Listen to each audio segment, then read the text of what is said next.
al-munafiquna wal munafiqat ba'duhum min ba'din ya'muruna bil munkar wa yanhauna 'anil ma'ruf wa yaqbiduna aydiyahum nasallahu fanasiyahum innal munafiqina humul fasiqun. Orang-orang munafik yang laki-laki dan perempuan, mereka itu sepakat satu sama lain, ya. Apa mereka yang mereka lakukan? Mereka mengajak kepada yang mungkar, ya'muruna bil munkar wa yanhauna 'anil ma'ruf. Nah, maka itu di antara sifat-sifat orang munafikin, dia mengajak orang kepada keburukan, mencegah orang dari kebaikan, ya. Sama seperti tadi, di antara sifat orang munafikin, jarang mereka berzikir.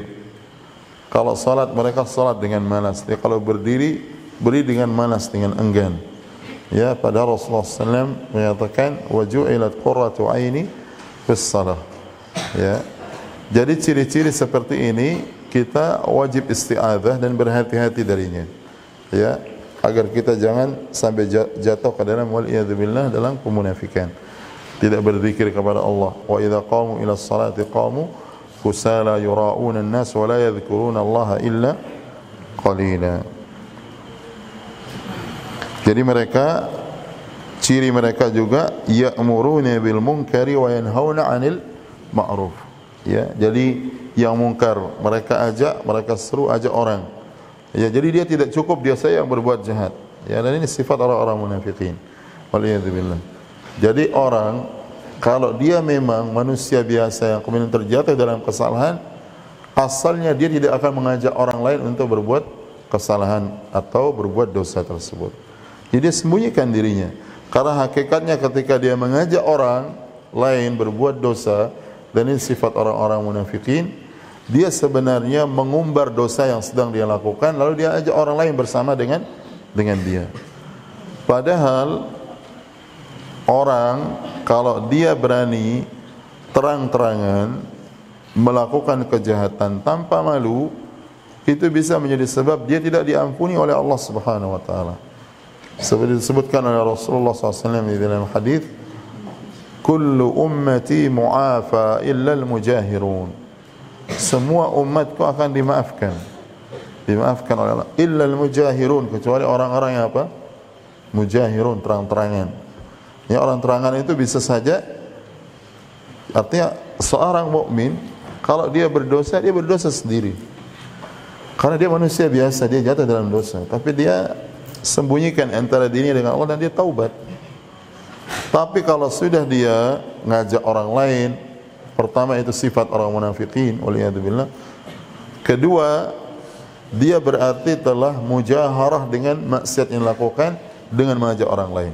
Dia seakan-akan dia mengatakan dia berbuat, dia ceritakan kepada orang ini, bahkan dia ajak orang lain untuk berbuat semisal dengan dirinya, waliyadzubillah. Misalnya ada orang minum khamar, diam-diam dia minum khamar, sembunyi di rumahnya, tidak ada yang tahu. Ya. Setelah itu dia menyesal, mungkin dia bertobat antara dia dengan Allah Subhanahu wa taala. Itu lebih gampang dimaafkan, diampuni oleh Allah dan diterima taubatnya dibandingkan dengan orang lain. Dia tidak cukup berdosa dirinya sendiri saja, tapi dia juga mengajak orang lain untuk berdosa, melakukan perbuatan dosa semisal dengan dirinya. Artinya berarti dia memberitahu dirinya untuk bahwa dia telah melakukan dosa semisal dengan apa yang akan dilakukan oleh temannya. Dan itu termasuk mujaharah. Artinya dia berarti menampakkan perbuatan dosa, atau waliyadzubillah bahkan lebih asyad, lebih jelek lagi kalau dia berbangga-bangga dengan dosa tersebut. Dan ini terjadi sekarang, ya. Orang itu terang-terangan bahkan di media sosial, ya. Dia peluk pacarnya, ya, itu mujaharah bil fisq. Ya, boleh jadi tidak akan diampuni oleh Allah Subhanahu wa taala. Ya, dia bangga, dia cerita temannya, oh saya sekarang sudah ini, sudah pacaran sekian gitu. Dia bangga jadi playboy. Itu enggak punya malu itu. Ya, enggak punya malu, dan ini terjadi di zaman sekarang ini. Ya. Tidak ada orang yang tidak jatuh dalam maksiat itu. Semua orang dia berbuat dosa, ya, tapi mereka malu kepada Allah Subhanahu wa taala, disembunyikan dosa yang dia lakukan itu. Dia minta ampun kepada Allah, bukan terang-terangan, ya. Dia buat status yang macam-macam, ya. Dia berbangga. Mungkin dia tidak merasa mulia kalau dia dengan keluarganya, dengan ini, tapi dengan orang-orang yang bukan mahramnya, ya. Oleh itu Rasulullah SAW mengatakan, inna mimma adraka an-nas min kalamin nubuwatil ula idza lam tastahi fasna'na syi'ta. Sesungguhnya di antara apa yang didapatkan oleh orang-orang belakangan dari perkataan kenabian dahulu, jikalau engkau tidak punya rasa malu, maka perbuatlah sesuai kehendak. Artinya orang kalau dia sudah tidak punya rasa malu, dia akan bebas melakukan apa saja. Ya, semua orang, hatta para sahabat, mereka berdosa. Para sahabat itu ada yang waliyadzubillah jatuh melakukan perbuatan dosa besar, bahkan ada yang minum khamar, ada yang jatuh dalam perbuatan zina, tapi mereka semulia-mulia orang. Ya, jangan antum kemudian punya pikiran sahabat aja khamar ada, apalagi kita. Enggak boleh, ya, enggak boleh. Sahabat itu punya keutamaan yang dengan sebab keutamaan itu mungkin dia diampuni oleh Allah Subhanahu wa taala. Seperti orang-orang yang ikut berperang dalam peperangan Badar, mereka diampuni oleh Allah Subhanahu wa taala walaupun banyak dosanya. Nah, sekarang antum bukan sahabat Nabi, ya, dari mana mau kita ini dapat ampunan oleh Allah atau berharap ampunan kepada Allah Subhanahu wa taala berlebihan? Ya, walaupun kita tetap berharap kepada Allah akan mendapatkan ampunan dan tidak boleh kita putus asa, tetapi kemudian meremehkan perbuatan dosa. Ya, jadi orang kalau dia melakukan suatu keburukan, jangan dia mengajak orang lain kepada dosa dan keburukan itu. Ya, pertama dia berdosa dan dia menanggung dosa orang yang dia ajak. Ya. Dan Rasulullah mengatakan dalam hadis sahih, man sanna fil islami sunnatan sayyi'atan fa alaihi wizruha wa wizru man amila biha ila yaumil qiyamah la yanqusu min auzarihim syai'a. Siapa yang menghidupkan sesuatu yang buruk, kejahatan, keburukan, sunnah sayyi'ah, maka dia akan mendapatkan dosanya dan dosa orang-orang yang mengikutinya sampai hari kiamat. Misalnya di kampung itu tidak ada orang yang dulu pernah berbuat maksiat ini misalnya, ya, tidak ada di kampung ini aman. Dia tapi yang pertama kali misalnya minum khamar, bahkan dia ajak orang minum khamar, lalu kemudian diwarisi minum khamar di kampung itu sampai hari kiamat. Semua orang yang melakukan di kampung itu perbuatan dosa khamar ini, minum khamar ini, kalau 1 juta orang yang mengikutinya sampai dia mati, sudah di dalam tanah, sudah jadi cacing, sudah makan cacing, habis di situ, dia mengalir dosa-dosanya kepada orang tersebut. Ya, akan itu berhati-hati. Ya, kita kalau berbuat dosa itu kita istighfar. Wa atbi'is sayyi'atal hasanata tamhuha. Iringi keburukan yang kita perbuat dengan kebaikan, supaya kebaikan ini menghapuskan keburukan itu. Ya. Jadi bukan justru kita menambah dosa. Kita begitu mengajak orang itu berbuat dosa, wal iyadzubillah, setelah dia melakukan, dia akan mengalir dosa-dosa. Dan orang ini selama dia berbuat dosa, dia akan tetap bagian dapat dosa itu. Karena dia yang pertama kali mengajak orang tersebut. Dia yang membuat sunnah sayyi'ah di tempat tersebut. Ya. Jadi kalau mau nakal sendiri sudah, tanggung resikonya. Tapi ya, sama dengan misalnya temannya ada yang rajin menuntut ilmu, dia ini sudah tidak mau menuntut ilmu, dia mau kabur, dia tidak istiqamah di atas hidayah. Kalau kamu sudah merasa tidak mau menuntut ilmu, jangan ajak orang lain kemudian semisal dengan kamu itu untuk melakukan perbuatan dosa, menjauhkan orang dari ilmu.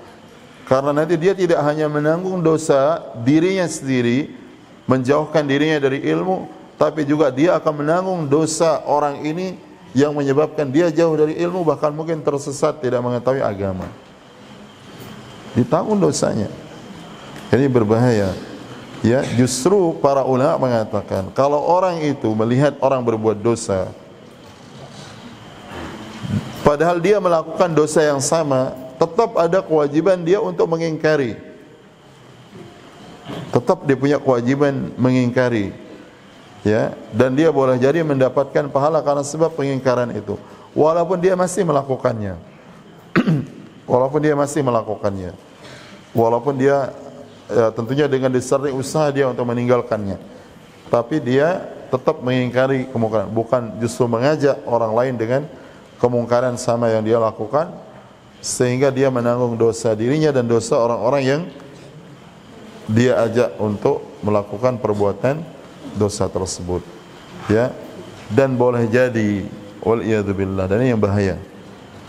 Misalnya orang yang mengajak ini dia taubat, ya, dia taubat, berhenti dia melakukan perbuatan dosa, minum khamar atau yang lainnya, atau dosa-dosa maksiat yang lain yang dia ajak, tapi orang-orang yang dia ajak dahulu ini masih melakukan dosa-dosa itu, dia akan mengalir juga dosa-dosa itu walaupun dia sudah apa? Taubat. Ini bahaya. Ya. Bahaya. Dia, oleh karena itu orang di akhirat nanti tiba-tiba datang orang-orang yang tiba-tiba dia melihat pahalanya yang dia tidak pernah merasa melakukan perbuatan baik itu dan mendapatkan pahala itu. Tapi juga ada sebagian orang tiba-tiba dia melihat dosa-dosanya begitu banyak, dia tidak pernah merasa melakukan perbuatan dosa itu. Dari mana dia dapatkan pahala-pahala itu? Dari mana dia dapatkan dosa-dosa itu? Pahala-pahala itu dia dapatkan dari orang-orang yang mengikuti dia di atas kebaikan. Dari mana dia dapat dosa-dosa itu? Dia dapat dosa-dosa itu dari orang-orang yang mengikuti dia dalam perbuatan apa? Dosa. Maka itu kita hati-hati.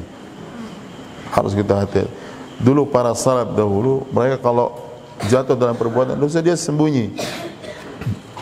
Disebutkan sahabat Anas bin Malik radhiyallahu taala anhu, padahal itu bukan kesalahan, tetapi khawatir itu akan jadi hujah bagi orang. Beliau sahabat Anas, satu sahabat Abdullah bin Umar, salah satu dari dua sahabat ini. Pernah suatu ketika, kalau tidak salah salat Jumat, beliau telat salat Jumat, beliau datang ke masjid karena sebab tertentu, ya, karena ada uzur, salat Jumat, kalau salat Jumat, kemudian atau yang lainnya. Kemudian begitu datang ke masjid, ternyata orang-orang sudah bubar. Orang sudah bubar, kemudian beliau sembunyi agar tidak dilihat oleh orang banyak. Bukan semata karena beliau malu, tidak, tapi beliau khawatir orang-orang akan menjadikan dia hujjah terhadap perbuatan yang mereka perbuat, karena yang melakukan adalah sahabat Nabi. Beliau khawatir orang mengatakan, itu sahabat Nabi, saya tidak Jumatan, atau dia tidak Jumatan, telat tidak Jumatan. Itu yang bisa, orang kaya itu, para penuntut ilmu itu tanggung jawabnya besar. Jangan sampai misalnya antum penuntut ilmu, kita jadi penuntut ilmu di kampung kita atau di keluarga kita, karena sebab perbuatan dosa yang kita lakukan, orang ikuti perbuatan itu. Ya. Dan ini harus kita berhati-hati. Jadi orang-orang munafik itu di antara sifatnya juga adalah mengajak kepada keburukan dan mencegah orang dari perbuatan ma'ruf. Jadi mencegah orang dari perbuatan ma'ruf.